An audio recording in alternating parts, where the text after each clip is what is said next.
This is Janice of Dorval. The International Radio Report presents 30 minutes of news, information, and commentary on developments in the world of radio every Sunday morning at 10:30 on CKUT 90.3 FM in Montreal and online at ckut.ca. Welcome, everyone, to the International Radio Report on CKUT 90.3 FM in Montreal for Sunday, August the 6th of 2023. My name is Sheldon. Gilles is here with me as usual. We thank you for tuning into our show. We are here every Sunday morning with 30 minutes of news and information from the world of radio. If you'd like to get in touch with us, you can email us, radioreport@yahoo.com. Our show live streams and is archived at the CKUT website, ckut.ca. Our Facebook group is International Radio Report. One new member this week, and welcome to Najib, bringing us to 933 members. And our YouTube channel is available for you to listen to the show at your convenience and listen to previous shows as well. Just search for International Radio Report on YouTube and you can subscribe. We have 859 subscribers. We have a number of different stories from a number of locations around the world for you today. We're going to start off with a preview of something coming up in October. Not that far away, though, only about 2 months away. We thought we'd mention it now, though, so that if you're involved in a college radio station somewhere out there, you should pay attention to this. It comes from Ellie Karras of Radio World. World College Radio Day 2023 is set for October. The 13th annual World College Radio Day will be celebrated on Friday, October the 6th of 2023. This year's theme is Where All Voices Are Welcome. World College Radio Day works to unite college radio stations from more than 50 countries to bring awareness to the value they bring to the broadcasting medium. Now, more than ever, we need to remind everyone that college radio is a place for all voices, where every person is respected and encouraged to speak up and join the conversation, said founder Dr. Rob Quick, who is also director of the W. Page Pitt School of Journalism and Mass Communications at Marshall University. He said this in a press release. This year's theme resonates deeply with our students and listeners, and I'm excited to hear the special content that the students will produce for this year's event. College radio is really a place where all voices matter. No matter who you are, what you identify as, or what you do with your life, you'll always have a place in college radio, said College Radio Day board member Amelia Turnbull, a student at 91.1 The Globe at Goshen College in Indiana. Turnbull and 11 other students make up the National College Radio Day board that helps organize the annual event. In celebration of the day, there will also be a live 24-hour global marathon hosted by Live365.com, where college radio stations around the world take turns to broadcast special content. Past ambassadors of the marathon included Julian Lennon, the Black Keys, Joan Jett, Wyclef Jean, and Weird Al Yankovic, among others. The College Radio Foundation, a 501c3 nonprofit based in New Jersey, organizes the yearly event. Per the foundation's website, the organizers of College Radio Day believe college radio is one of the last remaining bastions of creative radio programming, free from the constrictions of having to be commercially viable, and a place where those involved in its programming believe passionately in its mission. All college and high school radio stations, AM, FM, or online, can participate in the day's programming for free. So we are a campus community radio station here at CKUT, and we've passed this story along to the programmers of the station. We're hoping that CKUT will be involved in this event coming up in October as well. Yeah, and get all the word out there, because the FM band would be a really, really annoying place to be without any types of community radio station, college radio, stations like CKUT. It's really a change in programming. You hear something you'll never hear anywhere else. You hear music you don't hear at any other stations. Programming that nobody would want on the air. But, whether they're online or on FM radio, it's really, really neat to have this different style of programming available. That brings you shows like, the International Radio Report, which would not have probably any place to be without them. Yeah, commercial radio is not going to run programs like this or other programs, as Gilles said, that you hear on college radio stations around North America and elsewhere. It's also a great place for people that are interested in getting into a career in radio. Yeah.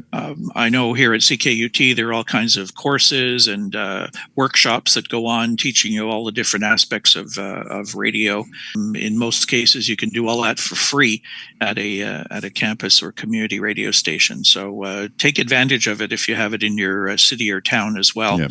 They're always looking for volunteers and willing to teach and train people about how to do radio. So in our next story, we have Radio Romania International that has 2 transmitters discontinued is the term that they're using. So this, of course, comes from Radio Romania International. 2 out of 5 transmitters broadcasting RRI's programs are temporarily suspended as of the 1st of August. They are saying, "Dear friends, the Radio Romania Board of Administrators decided to temporarily suspend the use of 2 out of 5 Radiocom shortwave transmitters that ensure the broadcast of Radio Romania International programs because of budget cuts. As of August 1st, our programs are aired via 1 transmitter in Tiganesti, 1 in Saftifica, and the other one in Galbeni. So those are near Bucharest, and one is on the east. As soon as the budget of the institution is restored, we will resume broadcasts on all 5 transmitters. The programs that are affected are in Romanian, English, French, German, Spanish, Russian, Arabic, Chinese, and Hebrew. All of them may be received on only 1 frequency instead of 2, as of August 1st, 2023. The frequencies, as well as any other prospective changes operated by Radiocom further to reception monitoring into your feedback on reception quality, will be announced in our broadcasts, on our webpage, and on Facebook. Budget restrictions also prompted a reduction of the nighttime power of medium wave transmitters that broadcast Radio Romania news and current affairs programs in some regional stations. We invite you to follow Radio Romania's programs online at rri.ro. They have on-demand shows on SoundCloud, on Android and iOS apps via TuneIn and via satellite. You can find more details on the homepage of Radio Romania. You can also follow them on Facebook, Twitter, Instagram, YouTube, LinkedIn, and Spotify.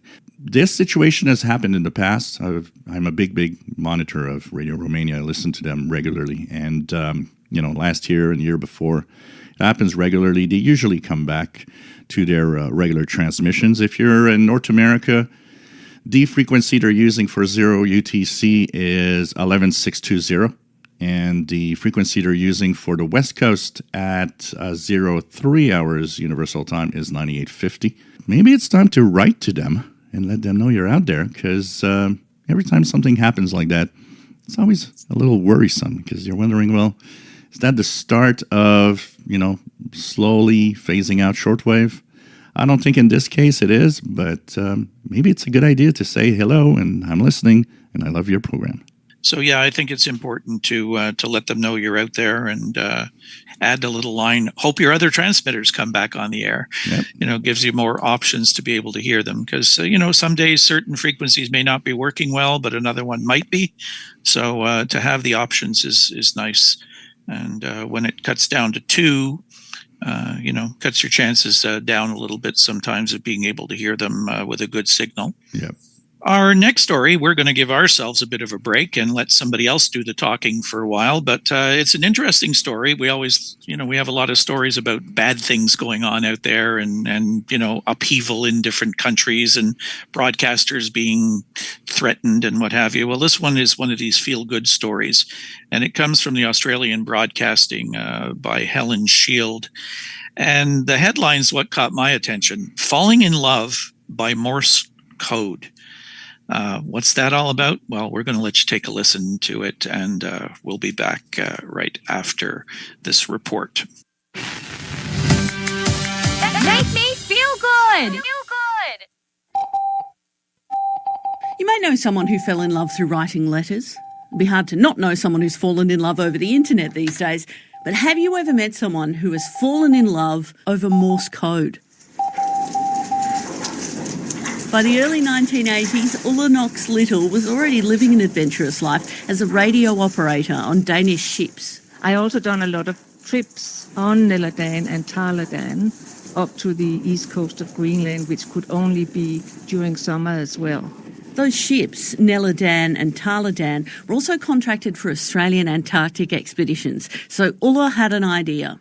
I got it into my head, and I've been sailing all over the whole world, but I got into my head that I really want to go Antarctica, but they kept on saying no, because they were not taking any women down there. Right, 81. Yes. There has been females down at Macquarie Island, but not at the continent. How did you convince them that they might like to make an exception to that rule? I think I just kept on really gnawing away at them and said, come on.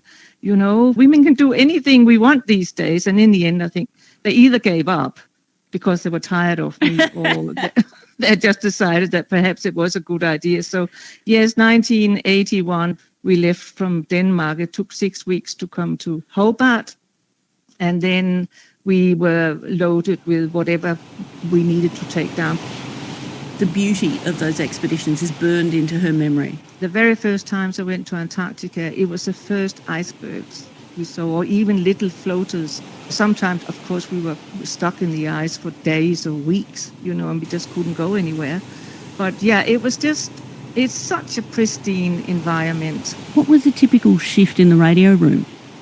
Oh, Helen, they were just really, really busy. On Nella Dan and Tala Dan, you work 12 to 14 hours every day. Because all the expeditioners, we could have 56 expeditioners on Nella Dan, and then later on I went on to do Icebird as well. And we had 80 expeditioners, I think it was, plus the crew, of course. And they could all write down, and I either had to send that, type it up by telex, or in the very early days send it by Morse code. And the only really bad things which happened on the ships were, the Southern Ocean is absolutely atrocious at times. Yes. And it was just like, especially on Icebird, for some obscure reason, I couldn't secure my chair, really heavy-duty chair. And we just caught one wave one day, and I just fell over in the chair and rolled to the other side and got totally smashed by the chair. And yes, and I think I was probably just lying in my little room, which was just downstairs from the radio room, and for 2 or 3 days, because I really had hurt myself. But other than that, bad weather happened. But as soon as we came to one of the Antarctic stations, I had nothing to do. Right. And as soon as we came back to Hobart, I was not allowed to use my equipment. And then I had nothing to do. And what would you do in Antarctica when you had nothing else to do? I very often just hitched a ride into the stations and went and said hello and had a look. So I was very lucky to go to all 4 stations. And there was that time she got stuck on Macquarie Island. Oh, that's right, yes. Nella Dan, my ship, was supposed to come back and pick us up in November 1985, and she got stuck in the ice down south because Nella Dan was not really an icebreaker. It had a rounded hull, so if they should be caught in the ice, it would sort of pop up and sit on the ice, so to speak. But then the Japanese icebreaker had to come to help them get out. So we were picked up by HMAS Stalwart, which is one of the Australian Navy ships. And they came straight from cruising around up the Red Sea, and there's no waves whatsoever. Oh. And then, yes, exactly. And they hadn't tied down anything. And of course, when they passed Tasmania and they came out in a storm, whoa, that was not so good. But we had spent, more than a year on the island with 17 people and 1 tractor and a lot of wildlife and nothing else. And we went, instead of going to Hobart, we were straight to Sydney just before Christmas. Oh, no. It was awful. Oh, no. So you've seen 16 people and a handful of elephant seals for 15 months, and suddenly it's Christmas in Sydney. And I couldn't get out of Sydney quickly enough, I must admit. But I promised you love in Morse code. How does somebody fall in love in Morse code? Oh, God. Well, that was the summer of 1981-82. Normally, the ships would work mostly with Casey, who had 3 huge main transmitters. But 2 of them, it was fate. I think it was fate. 2 of them just didn't work. So instead of working with them all the time, we actually started working with Mawson, who is a very, very busy station, and they received weather report from all over other Antarctic stations and so on and so on. And so when I got a bit closer, we started just working with the Mawson operators and myself, and it was just on Morse code. And then my husband-to-be, we started Morsing together. And I have to say, even though I praise myself, that we were both very, very good Morse operators. You thought, what, I like the dot of his dashes. Yeah, and we just kept on competing. How can you say that you would sort of get to know someone or Morse code? I don't know. There's something about it. Then because of all the philatelic mail, I had to go ashore when we got to Mawson. Uh-huh. And it so happened that Mike was the post officer. And so I talked to him and, okay. And anyway, went back to Denmark. I couldn't stop thinking about him. And then my company said to me, Ulla, we need you to fly down to Tasmania and sail Nella Dan back from Tasmania, back to Denmark. And that coincided, of course, being the very last voyage. And Mike had stayed down there for nearly 16, 17 months. I did not know he was on the ship, but I stayed with some Australian friends. And Brian took me down very early to see Nella Dan coming in. And he said, you have to go up and find Mike. I'm pretty sure he's back on this voyage. I said, really? I went up the gangplank. And there was some 3 or 4 guys standing just outside the door I needed to go into. And they all had long beards and long hair. And I just went straight past them and tried to open the door. And Brian said to me, hang on, are you not going to say hello to KL? That was his nickname. And I went, yeah, where is he?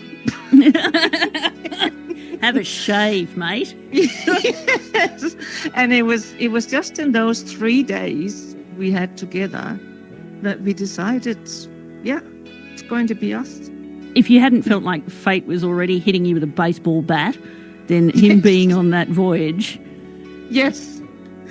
Yeah, it was just amazing. We had absolutely fabulous life. He died in 2014, far too early, unfortunately. But we did a lot of things. We built a yacht. We sailed on the yacht. We built our house. We started a farm with cherry trees and proteas and all sorts of things. So I've had such a good life. So this is a good story, a feel-good story. It is really a beautiful story also. And, you never know where love is. Morse code is not that mode that you necessarily have feelings going through it, but it's kind of nice to see that, 2 people sharing a passion, sharing also, it's funny when they say that they were both very good at sending Morse code. Yeah, you never know when you're going to run into someone, but via Morse code, that's the first I've heard of something like that happening. So anyways, a nice feel-good story for you there. So what's happening with our sun? Well, our sun is active, lots of small flares, lots of possibilities of small G1 class geomagnetic storms happening from time to time. When the flares happen, we often have a little blackout that happens for, a few minutes to an hour. Then things come back to normal. The geomagnetic storms can, of course, also impact the shortwave listening. So if you feel that conditions are up and down, from minute to minute, hour to hour, that's pretty much what's happening. Still a lot of sunspot groups on the sun. Sunspot number is 124. The solar flux 163. There is no equatorial coronal holes to mix into all of this. So it's high solar activity, lots of really good signals when conditions are right, but that will be up and down depending on the flaring and the geomagnetic storming that could happen depending on the conditions. But there's only one way that you can really notice all of this, and it's to turn on the radio and listen. Hi, I'm Eric Cottrell of Lynn, Massachusetts. I get my weekly radio news from the International Radio Report on CKUT 90.3 FM in beautiful Montreal.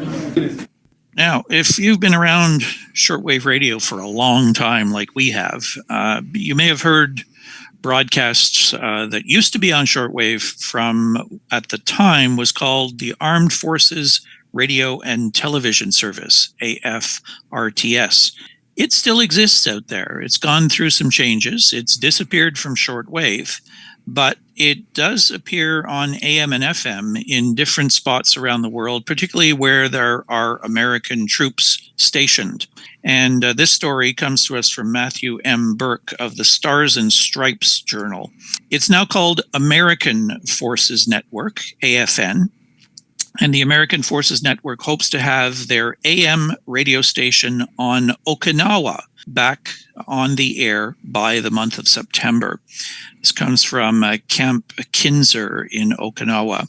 Fans of talk radio and NPR on American Forces Network must wait a little longer while further repairs are made to a faulty tower and supporting equipment in Okinawa. Surf 648 AM, a sister station to WAVE 89.1 FM, went off the air on March the 21st so crews could fix a support wire for the station's radio tower. AFN spokesman John Clearwater said in April, the work was expected to be completed by June the 1st. While making repairs, contractor KBR Incorporated discovered severe corrosion on a transformer, which regulates and conducts electricity to the tower, according to a Tuesday email from Keith Smith, Chief of Operations at AFN Pacific. The network hopes to have the AM channel back online by early September. AFN Okinawa's Camp Kinser AM tower is nearly complete, Clearwater said by email Friday. Our AFN Pacific technical service crews are working to fully restore AM service to the Okinawa community on AM Surf 648 as soon as possible. The AM tower is next to Kinser Elementary School along the base fence line. AFN Okinawa, in a March 20 Facebook post, announced repairs to a guy wire that broke near the top of the tower. A guy wire is a tension cable that adds stability to a freestanding structure. The corroded transformer was discovered during work on the guy wire, which began April the 1st and concluded May the 26th. The original manufacturer, Austin Insulators Incorporated of Ontario, Canada, must manufacture and ship the transformer, and then maintenance crews can install the replacement parts. We anticipate getting power to the AM Kinser Tower soon, Clearwater said. AFN will continue to release updates on Wave 89.1 FM and on Facebook. Talk programming is still accessible through the AFN Go application, available from the Apple App Store, Google Play, and AFN Okinawa's website. The AM channel offers an alternative to the music-based WAVE 89.1 FM and features popular programs from U.S. broadcasters like NPR, Sports Overnight America, and various political commentators. The station also provides critical news and information during natural disasters in the area, like typhoons. So this is one of several stations that we mentioned exist around the planet, particularly where the American forces have bases set up and get programming out to basically the base itself and maybe the surrounding areas a little bit, usually not with a lot of high power. So in our next story, we have RFI, Radio France, and France 24 that condemns the suspension of their broadcast in Niger. This is via France 24. So in Niger, things are not going very well right now. And what they say is 1 week after the coup d'etat in Niger, according to multiple sources on the ground, the broadcasting of RFI, Radio France Internationale, and France 24 have been interrupted in the country. France Médias Monde deplores this decision, taken outside any conventional and legal framework, further depriving citizens in the region of their access to free and independent information. The incident follows previous cases of censorship faced by RFI and France 24 in Mali and Burkina Faso in recent months.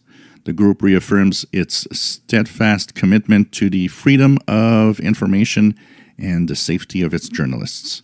And Niger RFI operates through 7 FM relay stations, in addition to shortwave broadcasts of its programs in French, Hausa, and Fulfulde. In 2022, 1.9 million listeners tuned in to the radio each week in the country, 18% of the population, and RFI was the top international radio among opinions leaders. Additionally, the channel was followed by a quarter of the Nigerian population each week in 2022. Currently, RFI and France 24 remain accessible in Niger through direct satellite reception on several channels. So, of course, shortwave broadcasting, furthermore, Radio France International is there and has a pretty good coverage of French language and other, of course, language like Hausa and Fulfulde on the Radio France International. And it's really nice, interesting to listen to also. I actually listen to Radio France Africa service regularly in French. It's a great source of information of what's happening over there, things that we don't hear on the Western media here. And thanks for shortwave. It's a way that they can actually continue listening in after, governments shut down local broadcasts. You heard some interesting news of how this whole thing got started too in Niger with the military takeover. Yeah, it's simply 2 guys that just decided to go at it. It's the president that decided that he wanted to change the chief of the army that is protecting him with somebody else. And, it seems that he didn't take it very well, so he decided that he's assigned to residence, and basically he's taking control now. Because certainly one of the things they do try to take control of is local media. Yep. To get a certain slant on the broadcasts. So we hope that gets straightened away pretty soon. So we have upcoming ham radio contests. 3 events coming up next weekend for you. The first one is the Worked All Europe DX contest. It is organized by the Deutsche Amateur Radio Club. It is running from 0000 August the 12th to 23:59 August the 13th. The bands are 3.5, 7, 14, 21, and 28 megahertz. This is a CW only contest. So there's the Straight Key Century Club Weekend Sprintathon, 12 hours Zulu August 12th to 23:59 Zulu August 13th. The Sprintathon is open to all licensed amateurs as well as shortwave listeners. All participants must use a straight key, side swiper, or bug unless you qualify for an exemption. The bands 160 through 6 meters, no work bands, and of course, it's CW. And finally, the Maryland and District of Columbia QSO Party, organized by the Anne Arundel Radio Club, 1400 Zulu August 12th to 400 Zulu August the 13th.